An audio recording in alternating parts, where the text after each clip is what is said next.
رمضان يا رمضان رمضان يا رمضان. Assalamu alaikum кадырман көрүүчүлөр, урматтуу мусулман биртугандар. Кыргызстан мусулмандарынын дин башкармалыгынын студиясында рахмат жааган Рамазан берисинде сиздер менен жүздөшүп жатканыма кубанычтамын. Кармаган орозоңуздар кабыл болсун дейли дагы. Биздин бүгүн сиздер менен биргеликте ошол Курандагы орозо жана зекет маселеси тууралуу кеп кылмакчыбыз. Деги эле Куран айында, ыйык Рамазан айында ушул теманы алкагында сөздү ачып берүү үчүн биздин студиябыздын коногу Кыргызстан мусулмандарынын Аалымдар кеңешинин мүчөсү устазыбыз Элдияр Ажы Көпөнов. Кош келипсиз. Кош болдук. Кудай таалам кармаган орозоңуз кабыл кылсын. Амин. Чоң рахмат. Элдияр Ажы негизинде баягы ыйык Рамазан айы, Куран түшкөн ай деп келет да. Анан биздин ыйык орозо айында орозо менен зекет кандай орунда турат? Ауzu billahi mineşşeytanirracim. Bismillahirrahmanirrahim. Elhamdülillahi rabbil alamin ve la akibatu lil muttaqin. Ves salatu vesselamu ala seyyidina Muhammed ve ala alihi ve sahbihi ecmaîn. Allah Teala'ga hamd. Peygamberimiz sallallahu aleyhi ve sellem'ga жана үйбөлөсүнө сахабаларга жана ал ээрчигендерге Алланын дуайы саламы болсун. Куранда Я айюхаллазина аману кутиба алейкумус сияму кама кутиба алаллазина мин кабликум лааллакум таттакун. Эй иман келтиргендер. Биринчи ошол аятты бир аз кыскача аяттын өзүнө токтолсок анан Рамазанга кирели. Куранда Я айюхаллазина аману деп айтылса, адамдарды ойготуу, адамдарды көңүлүн бурдуруу үчүн колдонулат. Я деген эй деп, мен айюха дегени баягы адамдар алек болуп, ою башка жакта турган кезде сабакта деле мисалы бирөөнү мени карасаң, көңүл бурсаң деп чакырган сыяктуу. Я айюхаллазина аману деген аяттардын баардыгы ошол мааниде келет. Анан бул жерде Я айюхаллазина аману эмнеге Аллах Таала Я айюхаллазин, я айюханнас, эмне үчүн эй адамдар дебеди? Я айюхаллазин аману, иман келтиргендер деп. Анткени бул ошол Я айюхаллазина аману деген сөздөрдөн кийинки келе турган маалымат өтө маанилүү экендиги, анан ошол иман келтиргендер аткарыш керек экендигине далалат кылат. Ибни Мас'уд радиаллаху анху дагы эгерде мага бир насаат керек болсо, жалаң ушул Курандагы Я айюхаллазина аману деген сыяктуу аяттарды издейт элем дейт. Аллах Таала Я айюхаллазина аману эй иман келтиргендер, Алланын барлыгына, бирлигине, жалгыздыгына иман келтиргендер, Аллахтын барлыгын тастыктагандар, кутиба алейкумус сияму, силерге орозо фарз кылынды дейт. Кама кутиба алаллазина мин кабликум лааллакум таттакун. Мурункуларга, мурунку үммөткө кандай фарз кылынган болсо, дал ошондой фарз кылынды. Лааллакум таттакун, балким таква болорсуңар деген бул жалпы маани. Эми Аллах Таала эмне үчүн бир дагы үммөттү калтырбастан жана тетиги Адам алейхиссаламдан бери биздин пайгамбарыбызга чейин жана кыяматка чейин бир дагы үммөттү калтырбастан ушул орозону фарз кылды. Мисалы кээ бир ибадаттар болгон, бир үммөткө гана таандык, ал ибадат башка үммөттө болгон эмес. Бирок эмне үчүн ошол орозону жанагынтип бөлбөстөн бардык үммөткө фарз кылгандыгы, анткени мунун өтө мааниси, маңызы өтө бийик болгондо. Муну түшүнүш үчүн Пайгамбарыбыз саллаллаху алейхи вассаламдын хадис кудисини түшүнүп алсак, ошол жөнүндө бир аз түшүндүрүп кетсек, себеби билесиздер, Куран менен тафсирлейт, ошондой эле Куран аятты кээ бир хадистер менен тафсирлеп берет Пайгамбарыбыз саллаллаху алейхи вассалам. Куранды чечмелөөчү, ошондой эле Куранды жеткирүүчү, Куранды баяндап берүүчү, сөзү менен, жашоосу менен, иши менен көргөзүп берген да. Анан бул хадис кудиси, ошол жерден хадис менен Куранды, анан хадисти кошо айта кетсек, Куран бул Аллахтын сөзү дагы, мааниси да Аллахтан, Алла Тааладан келген. Ал эми хадис кудиси болсо, бир маани Аллахтан келет дагы. Пайгамбар саллаллаху алейхи вассалам өзүнүн сөзү менен ошону айтып берүүсү хадис кудиси деп айтылат. Ал эми хадис болсо, ал мааниси дагы, сөзү дагы Пайгамбар саллаллаху алейхи вассаламдан деп айтылат. Ошол хадис кудисиде Күллү амал ибни адам лаху, адам баласынын ар бир амалы, бардык амалы өз үчүн илля сом дейт. Орозо гана андай эмес деп. Фа иннаху ли, ал мен үчүн гана, ва ана ажзи бихи дейт. Анын сообун, сыйлыгын мен берем дейт. Эми ушул жерде хадисти эмне үчүн Аллах Таала бүтүндөй ибадаттардан орозону бөлүп алды деген маселе. Эмне үчүн бүтүндөй ибадаттардан орозону бөлүп алды? Бул жерде мындай маани айткандай да Аллах Таала. Намазың сен үчүн, садакаң, зекетиң сен үчүн, жакшылыгың сен үчүн, бирок орозо мен үчүн деп айткандыгы бир кайсы нерсеге окшоштурсак болот. Мисалы бир адам бир падышанын үйүнө келген болсо, же сарайына келген болсо, сарай укмуш, кооз, анан жөнөкөй эле бир нерсе сурап келген болсо, аны киргенден кийин жанагы падыш айтса, ушул касырдын, сарайдын ичиндеги толуу алтын, толуу күмүш, өтө баалуу экспонаттар, баардык нерселер турат. Каалаганыңды ал дагы, мына ушул бир экспонатка бул баалуу, тийбегин, буну эч качан бербейм, бул мага гана таандык дей турган болсо, ал адам эмне ойлошу мүмкүн? Демек бул падышанын астында өтө баалуу нерсе экен, өтө кымбат нерсе экен деп ойлойт, дароо элечи. Ошол сыяктуу эле бул эми Аллах Таала мисалдардан жогору турат. Аллах Таала бүтүндөй ибадаттардан бөлүп орозону мен үчүн дегендиги, бул орозонун Рамазандын өтө улук, өтө бийик экендиги, сообу өтө бийик экендиги. Дагы бир риваятта Пайгамбар саллаллаху алейхи ва саллям ушул ар бир адамдын амалы 10 эседен 700 эсеге чейин көбөйөлөт дейт. Орозодон башкасы дейт. Бул эмне деген сөз? Мисалы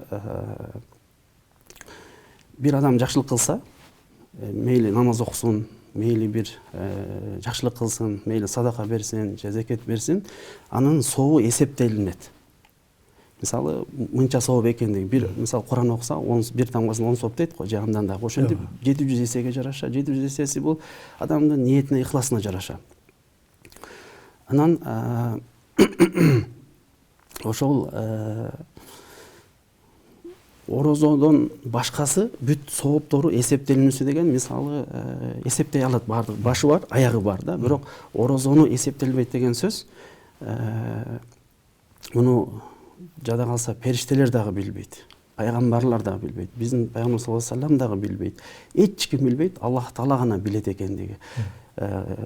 Кайсыл амал болбосун баардыгынын сообу периштелерге белгилүү, канча жазарын билет, бирок орозонун аягы жок экендигин билдирет. Мисалы бир адамга эсеп айтсаң, ал эсепти эсептей алышы мүмкүн.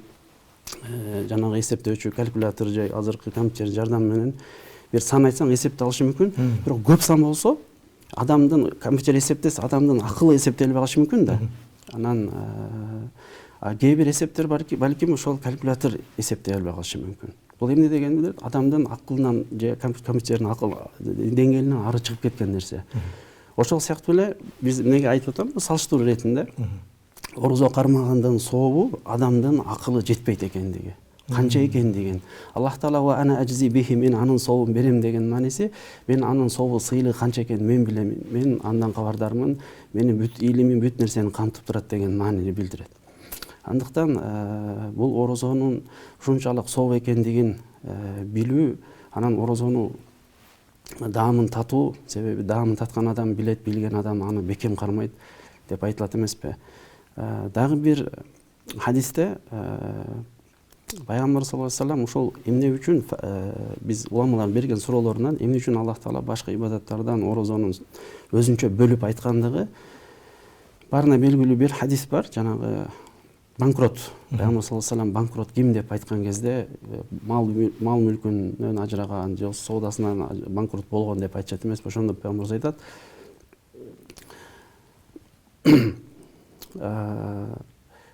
чыныгы банкрот деп кыямат күнү, мисалы бул дүйнөдө намаз окуган, зекет берген же садака кылган, кайсы жакшылык кылган болбосун, ошол жакшылык кылган, бирок ошол эле учурда башкаларга акысына кирген, зулум кылган, бүт дұрыс эмес иштерди кылган, бирөөлөрдүн акысын өткөн адамдар кыяматка барганда ал адамдардын ошол бул дүйнөдө кылган намазынын, бул дүйнөдө кылган жакшылыгынын соопторун ошол акысы өткөн адамдарга берип салары, Аллах Таала алып берери. Анан бир сообук албай кала турган болсо, анын күнөөлөрүн бияка өткөрүп коюп, андан ары Алла сактасын, ошол азапка киргизе берет. Бирок ушул жерде Байхакийден риваят кылынат. Илля сом, орозодон башкасы, орозо мен үчүн дегендиги, ошол Аллах Таала башка кандай жакшылык кылбасын, ошол жакшылыктардын сообун берсе дагы, бирок орозонун сообун бербейт экен. Ошону демек, кайсы амал кылса балким сообу башка жакка өтүп кетсе, бирок орозонун сообу Аллах Таала ошол адамга гана берет, андан жанагыга бербейт экен. Муну ошол араб тилинде ал-мукасса деп коет. Ошол баягы сооптун кунун төлөө деген башка айтканда. Орозонун сообу куну төлөнбөйт. Муну Алла ошол орозо кармачу гана берилет. Демек бул мындан эмне түшүнөбүз? Орозонун өтө улуу экендиги. Себеби Сальман разияллаху анхудан риваят кылынат, Пайгамбар саллаллаху алейхи вассалам кайсы бир жакшы амал кылса орозодо, ал орозонун себебинен, урматынан орозодо башка убакыттарда фарз аткаргандай, фарз амал кылгандай соопка ээ болот экен да. Анан эми орозодо бир фарз амал аткарса, анын фарзы 70 фарз аткарганга барабар. Ал эми анын сообу болсо Аллах Таала эч ким билбейт деген маанини айтат. Элереже анан негизинен багы орозо адамдын ыйманын канчалык бир өзгөрткөнгө жардам берет. Мисалы, Рамазан айы бул өзгөрүүнүн айы, Рамазан айы бул Куран айы, анан Рамазан айы инсандын Алла Таалага жакындап, анан Алла Тааланы тапкан ай деп айтылат да. Ал эми орозодо турабыз, бул орозо айы адамдын ыйманына канчалык таасир берет? Ушуга Аллах Тааланын өзүнүн эле жооп берет. Аяты лааллакум таттакун деген аяты. Эгерде силер Аллах Таала орозо силерге фарз кылынды, балким ошо орозо себебинен такыба болорсуңар деген маани. Жашакын такыбалыкка жетесиңер деген маани. Анткени канчалаган күнөөкөр адамдар бар. Орозого киргенде жан дүйнөсү тазарып, акылы тунарып, жүрөгү тазарып, жүрөгү жумшарып, бул адам орозого даярдыгына жараша кирип, ошо орозонун ар бир башка айтканда толук кандуу орозону шариятыбызда кандай айткан болсо ошону аткаруу менен орозо бүткөндө бүт күнөөсү кечирилип, акылы тунарып, жүрөгү жумшарып, бактылуу болуп чыгат эмеспи? Андыктан мына ошол орозодо орозонун натыйжасы, орозонун пайдасы ал такыбалыкка жеткирүү. Такыбалыкка жеткирүү дегенде ошол Аллах Таала Курандагы бул такыбалык деген эмне өзү? Эң биринчи жаман күнөөлөрдөн алыс болуу, Алланын жолунда бекем болуу. Себеби ошол орозого чейин жөн эле жүргөн адамдар орозого кириш менен жүрөгү Аллах Таалага байланат дагы, ошол байлануусу балким орозодон кийин дагы уланып, ошол менен ал өзүнүн жан дүйнөсүн, өзүн дагы толук кандуу өзгөрүп чыккан адамдар тарыхыбызда аябай көп, бүгүнкү күндө да бар. Мына ошол пайдасы такыбалыкка жеткирет. Негизинен өзү айтат. Тиги орозо жана зекет биздин жүрөгүбүздү тазалоонун бир эки канаты сыяктуу экен да. Ооба. Орозо биринчиден орозону араб тилинде бизде сом деп коет, тыйылуу деп. Ал эми Рамазан деген ат менен келет эмеспи? Рамазан деген сөзүнө токтоло кетсек, Рамазанды уламаларыбыз Мужахид Ибн Аббастын чоң табииндерден, окуучуларынан болгон айтат, Рамазан бул Аллах Тааланын аттарынын бирөөсү деп. Башка айтканда, шах Рамазан айы десе, бул Алланын айы дегенди билдирет деп. Анан Рамазан деген сөздүн ошо кайсы сөздөн келип чыккандыгын изилдешкенде, Рамазан деп ромдо деген мааниден келген дейт кээ бир уламалар. Ал ромдо деген сөз баягы жайбой ысып, анан чаң басып, анан күзгө келгенде эң биринчи бир катуу жаан жайт го. Жаан жаганда бүт чаңдардын баарын кетирип, кир деген нерселерин баарын жууп кетирген деген жаанга Рамазан деп. Мунун менен мааниси мына ошол Рамазанга киргенде адамдардын бүтүндөй кылган күнөөлөрү, каталарын баардыгын жууп кетирет деген маанини билдирген. Анан дагы бир мааниси ромт деген сөздөн келип чыккандыгы, ал күйгүзүү деген маани. Ал адамдын бүтүндөй кылган күнөөлөрүн баардыгын ушу Рамазан күйгүзүп жиберет. Ичиндеги баягы катып калган жүрөктөрүн эритип жумшартат деген маани. Ал эми Алланын аттарынын, Алланын ысымдарынын бирөөсү болсо ошол Алланын берекеси менен, Алланын ушул аттарынын берекесинен бүтүндөй күнөөлөрүнү кечирилип, жуулуп, тазаргандыгын билдирип, мына ошол адамдын күнөөсү кечирилүүсү эмнени билдирет? Адамдын күнөөсү кечирилгенде ал бүтүндөй буякта бир аны басып турган жүктөн арылып, жеңилдеп, канча жылдан бери руханияты оор болуп, руханияты жеңилдейт. Денесинен бир шаттык пайда болот, жүрөгү жумшайт, акылы тонорат, жүрөгүндө бир өзүнө эле эмес, башкаларга мээрими көбөйө баштайт. Башкаларга жумшак мамиле кылып баштайт. Орой болгонбосо орой көрөт. Мисалы, ачкычылык эмне экенин билет. Ачкычылык билүүшү менен ач болуп жаткан, кыйналып жаткан адамдар кандай экенин өзүнүн моюну менен, жон тери менен сезип, аларга жардам берип баштайт. Ошентип, орозонун адамдын өзүнө пайда берсе, ал эми зекет болсо, закат деген сөздүн түпкү мааниси, зекет өзү белгилүү, шариаттагы мааниси бир өлчөмгө жеткенде ошондон бир канчасын жетинчи сирлерге берүү эмеспи? Анан тазалануу деген маани бар, зака деген сөз.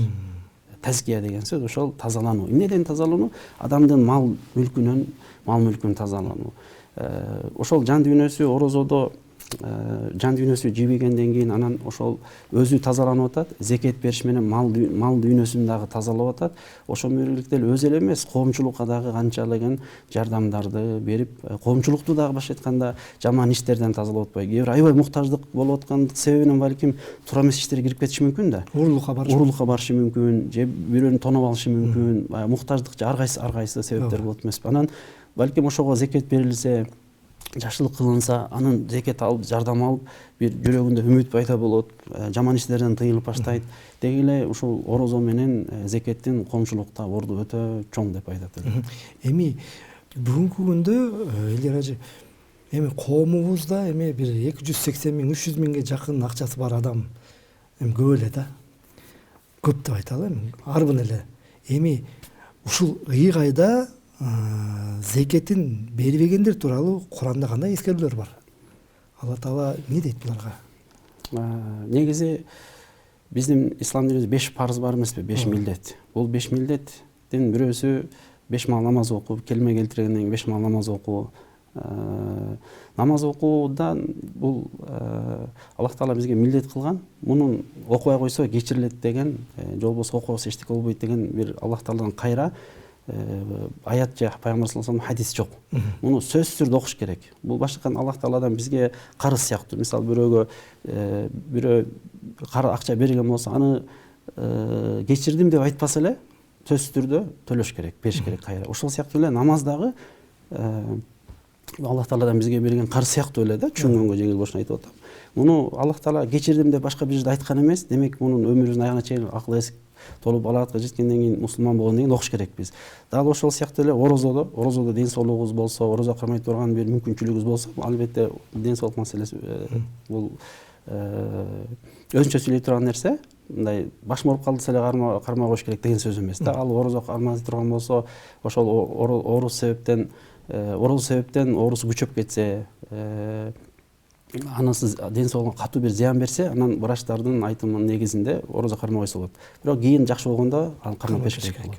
Кечирим орозо кармай койсоңор болот деген нерсе жок. Дал ошол сыяктуу эле эгерде бир адамдын мүмкүнчүлүгү болуп 85 грамм азыркы бүгүнкү күндө алтындын наркына келген акчасы боло турган болсо, анда ошондон 2,5% бериш керек.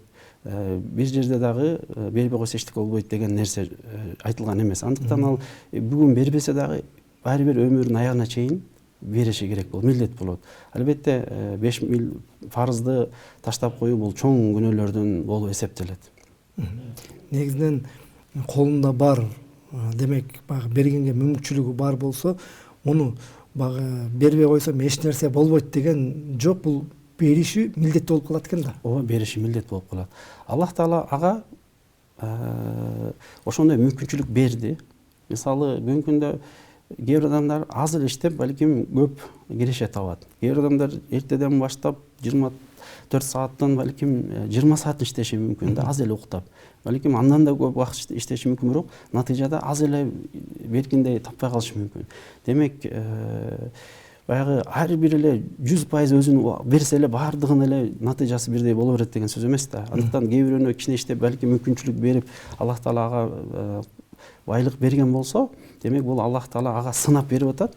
Анын кайсы бир бөлүгүн аны элдерге бериш керек. Башка айтканда, бул Аллах Таала берди, сен ошонун бир бөлүгүн башкага бер деп. Мындай кандай түшүнсөк болот?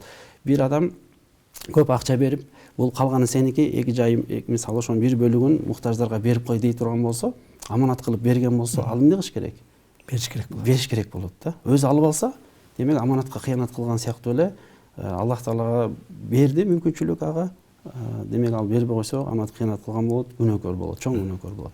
Анан мынакей биздин эфирибиз дагы соңуна жетип атат. Мен соңку суроолорду да берип калайын. Рамазан айында баягы эми кыска убакыт, мынакей 29-30 күн болуп калат кээде. Анан ушул кыска убакытта адамдар ыйык Алла Тааланын сөзү болгон, Алла Тааланын багыттамасы болгон Куран китепти кантип бир жүрөккө сиңирип, кантип бир үйрөнүүнүн оңой жолу бар. Эми баягы карапайым адамдар айыл жергесинде жашап башка Куран билбеши мүмкүн, угуш керекпи же бир тамгадан үйрөнүш керекпи? Бүгүнкү күндө Кудайга шүгүр, окуу, үйрөнүп алуу жолдору аябай көп. Мурун мисалы айылда эч ким жок болсо шаарга барып үйрөнүш керек болчу. Азыр мына айылда же болбосо мечитке барса, ар бир мечиттеги имамдардын баардыгы эле дээрлик имамдар арабчаны окушат, үйрөтө алат. Ар бир мечитте үйрөнгөндөр бар. Мечитке үйрөнө албаса, азыр мына интернет заман болуп атпайбы? Үйдө отуруп алып эле дүйнөнүн кайсы бир бурчунда болбосун, үйдө отуруп алып үйрөнүсө болот. Ал эми Куран бул үйрөнүш, бул оор нерсе эмес. Куранда канча 4 жерде «Валакад яссарнал Кур'ана лиззикри фахал мин муддакир». Куранды биз жеңил кылдык жаттаганга, окуганга, ой жүгүртүшпөйбү деп айтылат. Демек, Куранды окуш үчүн биз мисалы сабак берип келебиз. Тамганы тааныган болсо, тамганы бир балким 2-3 күндө жаттап алган болсо, арабча окуп алышка 1 жума кетет. Биз ошол эле кичинекей балдардан практика кылып көрдүк, орто муунду көрдүк, апалар менен иштеп көрдүк, сабак берип, 1 жума 10 күн такыр болбой калды деген сөз 1 ай. 1 айдын ичинде ар бир эле адам арабча окуп алганды үйрөнө алат.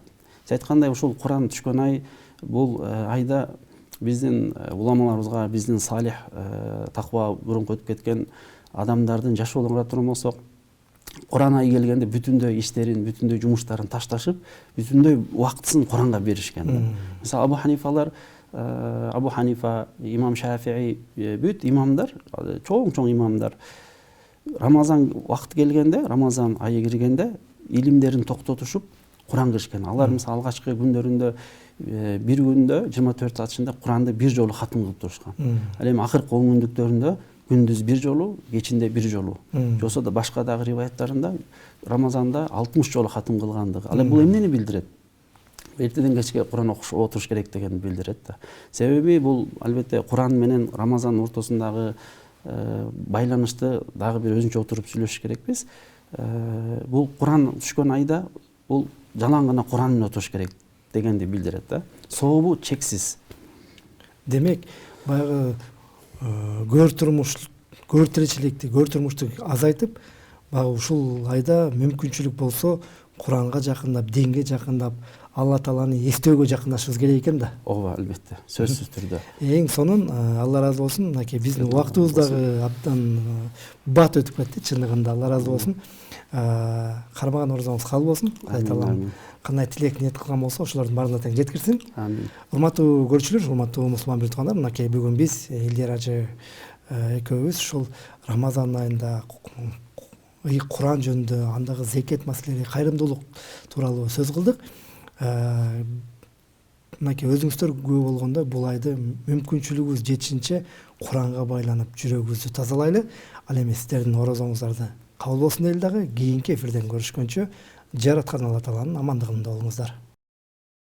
Allahu Ekber, Allahu Ekber, Allahu Ekber, Allahu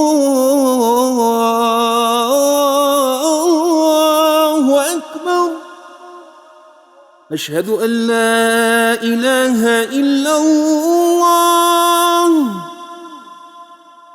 أشهد أن لا إله إلا الله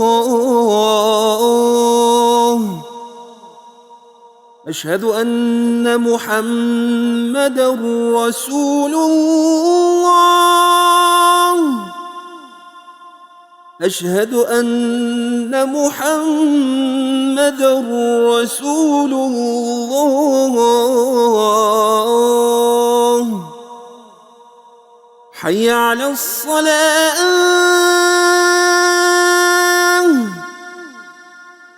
حي على الصلاة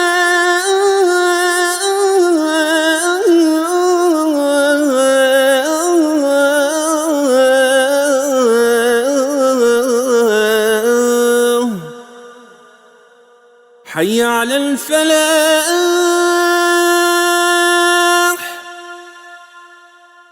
حي على الفلاح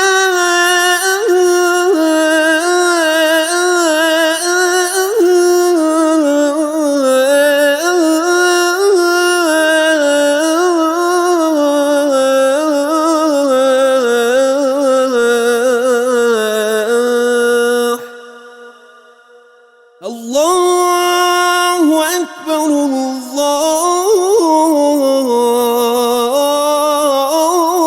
الله أكبر لا